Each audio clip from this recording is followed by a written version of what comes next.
மக்களே, welcome back to our joyful SSR channel. இன்னைக்கு வந்து நம்ம வந்து சூப்பரான ஒரு மட்டன் கிரேவி தான் நம்ம பார்க்க போகிறோம். இப்போ வந்து அந்த மட்டன் கிரேவிக்கு வந்து நம்ம மசாலா எப்பொழுதுமே நம்ம என்ன பண்ணுவோம்னா, நம்ம வீட்டில் வச்சுருக்கிற குழம்பு மசாலா தான் நம்ம எப்பொழுதுமே யூஸ் பண்ணுவோம். ஆனால் வந்து நான் இப்போ வந்து என்ன பண்ண போகிறேன்னா, கொஞ்சம் டிஃப்ரெண்ட்டாக வந்து நம்ம அந்த காலத்து ஸ்டைலில் வந்து நம்ம வந்து மல்லி மிளகாயெல்லாம் எல்லாமே நம்ம வந்து வறுத்து நம்ம அரைச்சி நம்ம வந்து இப்போ வந்து வைக்க போகிறோம். வாங்க பார்க்கலாம் மக்களே. இப்போ நம்ம வந்து வறுத்துட்டு தான் நம்ம வந்து அரைக்க போகிறோம். வாங்க பார்க்கலாம். இப்போ வந்து எல்லா மசாலாவும் நம்ம வந்து வறுத்துட்டு தான் செய்ய போகிறோம். இப்போ அதுக்கு வந்து பார்த்தீங்கன்னா ஒரு 2 ஸ்பூன் வந்து நான் கடலெண்ணெய் ஊற்றிக்கிறேன்.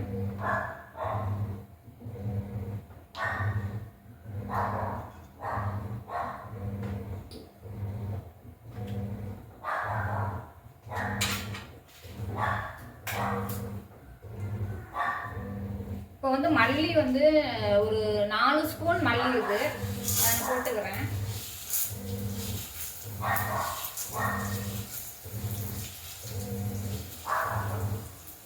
ஒரு ஸ்பூன் மிளகு,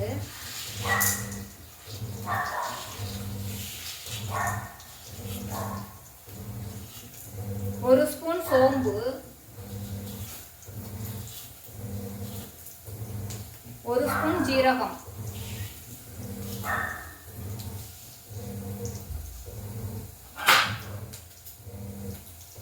ஒரு 10 வெங்காயம் வந்து சின்ன வெங்காயம் வந்து நான் உரிச்சு வச்சிருக்கேன், அதையும் நான் போட்டுக்கிறேன். இப்போ எல்லாத்தையுமே நம்ம வந்து அந்த எண்ணெயில் வந்து லைட்டாக வதக்கிக்குவோம்.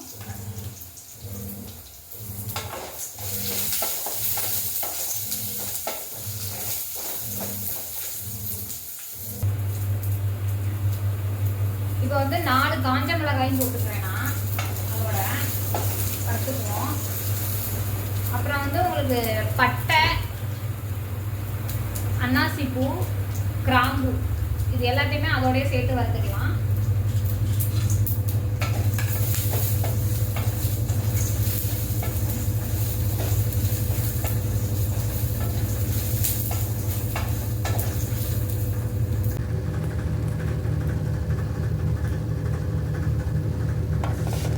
இப்போ வந்து உங்களுக்கு இந்த மசாலா தான் வந்து நம்ம வந்து அரைக்க போகிறோம். இப்போ இதில் வந்து 4 ஸ்பூன் மல்லி, 4 காஞ்ச மிளகாய், 1 ஸ்பூன் சோம்பு, 1 ஸ்பூன் ஜீரகம், 1 ஸ்பூன் மிளகு, பட்டை, அன்னாசிப்பூ, கிராம்பு இது எல்லாமே நம்ம போட்டு வறுத்துக்கிறோம். அப்புறம் பார்த்திங்கன்னா வந்து வெங்காயம் வந்து நான் வந்து 10 வெங்காயம் சின்ன சின்னதாக வந்து உங்களுக்கு கட் பண்ணி வதக்கியிருக்கேன். சின்ன வெங்காயம் தான் போட்டிருக்கேன், அதான் டேஸ்டியாக இருக்கும் நல்லா. இது எல்லாமே கொஞ்சமாக நம்ம எண்ணெய் ஊற்றி நம்ம வதக்கிக்கணும். இப்போ வந்து நல்லா வதங்கி வந்துருச்சு. இப்போ நம்ம அதோட வந்து தேங்காயும் கொஞ்சம் போட்டு வதக்கிக்குவோம் நல்லாவே.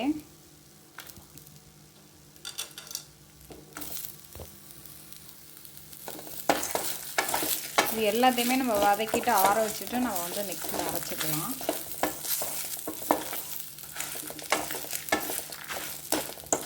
தேங்காயும் வதக்கிட்டு தான் அரைக்கிறேன், நல்லா வதங்கி வரட்டும். இப்போ வந்து வெங்காயம், 2 பச்சை மிளகா, கருவேப்பிலை, இஞ்சி பூண்டு பேஸ்ட்டு, 2 தக்காளி எடுத்திருக்கேன், சின்ன சைஸ் தக்காளி 2 தக்காளி. வெங்காயம் வந்து நம்ம வதக்கும் போதும் போட்டிருக்கோம். இப்போ தாளிப்புக்கு வந்து பாதி பெரிய வெங்காயம் நான் யூஸ் பண்ணிக்கிறேன். 1/2 கிலோ வந்து மட்டன் எடுத்து வச்சுருக்கேன், 1/2 கிலோ. நம்ம கிரேவிக்கு வந்து நம்ம ஃபஸ்ட்டு ஸ்டார்டிங்லேயே நம்ம போட்டுருவோம். ஒரு 2.5 ஸ்பூன் வந்து எண்ணெய் ஊற்றிக்கிறேன்னா.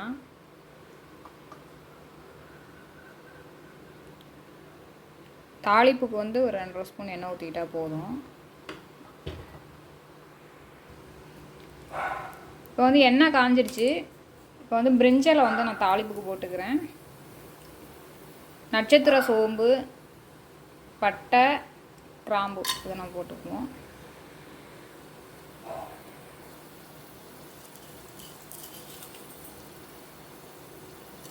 ஒரு ஸ்பூன் சோம்பு போட்டுக்கிறேன் தாளிப்புக்கு. சோம்பு பொரிஞ்சு வந்துடுச்சு. இப்போ வந்து வெங்காயம் வந்து பெரிய வெங்காயத்தில் வந்து நான் பாதி வெங்காயம் போட்டுக்கிறேன்.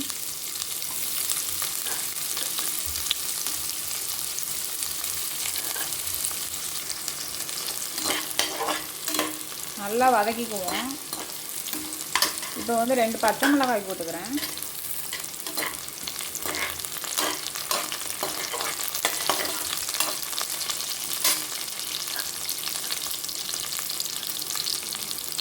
இப்போ கருவேப்பிலை போட்டுக்கிறேன்.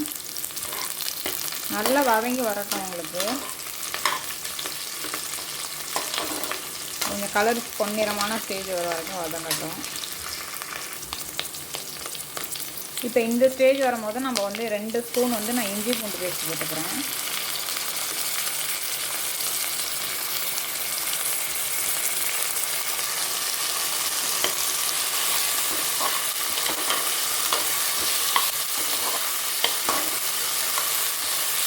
நல்லா வதக்கிக்குவோம்.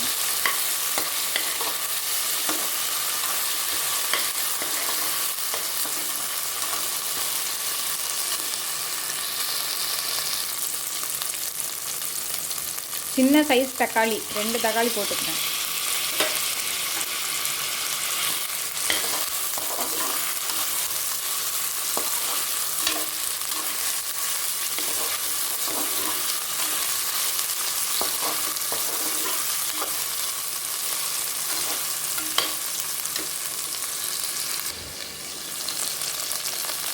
தேவைக்கேற்ப கல் உப்பு போட்டுக்கிறேன்.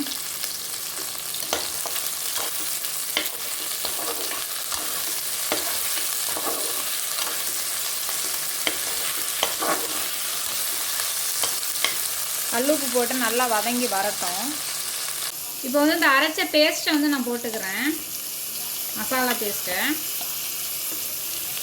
ஒரு 1/2 ஸ்பூன் வந்து மஞ்சள் போட்டுக்குவோம். ஸ்பூன் மிளகாய் தூள் போட்டுக்கிறேன்.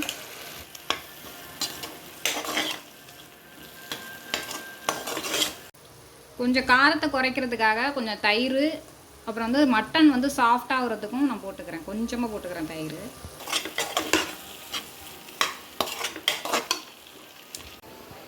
இப்போ வந்து நம்ம மசாலா வந்து நல்லா வதங்கிடுச்சு. இப்போ நம்ம மெயினான இன்க்ரீடியன்ஸான மட்டன் வந்து நம்ம 1/2 கிலோ எடுத்து வச்சுருக்கோம். நல்லா 3 டைம்ஸ் வாஷ் பண்ணிவிட்டு மஞ்சள் தூள்லாம் போட்டு வாஷ் பண்ணிவிட்டு நம்ம எடுத்து வச்சுருக்கோம். அது வந்து இப்போ நம்ம வந்து இந்த மசாலாவில் போட்டுக்கலாம்.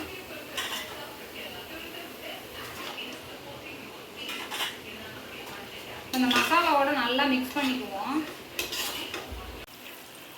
வந்து மசாலாவோட நல்லா அந்த மட்டன் வந்து மிக்ஸ் ஆகட்டும். இப்போ வந்து நம்ம தண்ணி ஊற்றிக்கிடுவோம். விசில் வந்து நான் ஒரு 7 விசில் வைக்க போகிறேன். 7 விசில் வச்சா தான் உங்களுக்கு வந்து மட்டன் வந்து நல்லாவே வெந்து வரும். அப்போ தான் கொஞ்சம் சாஃப்டாகவும் இருக்கும். இப்போ வந்து நான் 7 விசில் வைக்க போகிறேன். தண்ணி ஊற்றியாச்சு. இப்போ மூடி போட்டு 7 விசில் வைக்கிறேன்.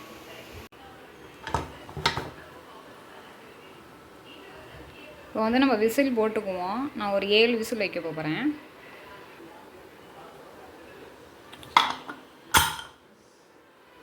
விசில் போட்டாச்சு. வேகட்டும் நல்லா மட்டனு. 7 விசில் வச்சு எடுத்தாச்சு. உங்களுக்கு நல்லாவே மட்டன் வந்து வெந்து வந்திருக்கு. நல்லாவே சாஃப்டாகவும் இருக்குது. இப்போ இந்த கிரேவி வந்து நம்ம வந்து நல்லா கொதிச்சு வரட்டும்.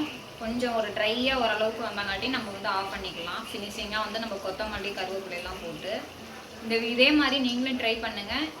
இந்த வீடியோ உங்களுக்கு பிடிச்சிருந்துச்சுன்னா லைக் பண்ணுங்கள், ஷேர் பண்ணுங்கள், சப்ஸ்கிரைப் பண்ணுங்கள். நீங்களும் வந்து இதே மாதிரி மட்டன் கிரேவி வந்து நம்ம வந்து எப்பொழுதும் வைக்கிற மாதிரி இல்லாமல் இப்போ வந்து அந்த காலத்து ஸ்டைலில் நம்ம வச்சுருக்குறோம். எல்லாத்தையும் மசாலாவையும் அரைச்சி தான் நம்ம வச்சுருக்குறோம்.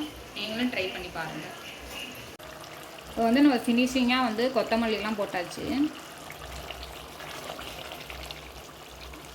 பாருங்கள், இப்போ நம்ம மட்டன் வந்து சூப்பராக வெந்து வந்துருச்சு. நல்லாவும் நல்லா உங்களுக்கு வந்து கலர்ஃபுல்லாக சூப்பராக ரெடி ஆகிடுச்சு. இந்த அரைச்சி வச்ச மசாலா நல்லாவே ரெடி ஆகிடுச்சு. இது வந்து உங்களுக்கு வந்து செட்டிநாடு ஸ்டைல்லாம் இருக்கும் இந்த கிரேவி உங்களுக்கு. ஓகே மக்களே, பாருங்கள் மக்களே, இப்போ வந்து இந்த மட்டன் கிரேவியை வந்து நம்ம ஒரு பவுலுக்கு மாற்றியாச்சு. செம டேஸ்ட்டாக இருக்கும், நல்லாவும் சூப்பராகவும் இருக்கும். நீங்களும் ட்ரை பண்ணி பாருங்கள். ஓகே மக்களே, பாய்.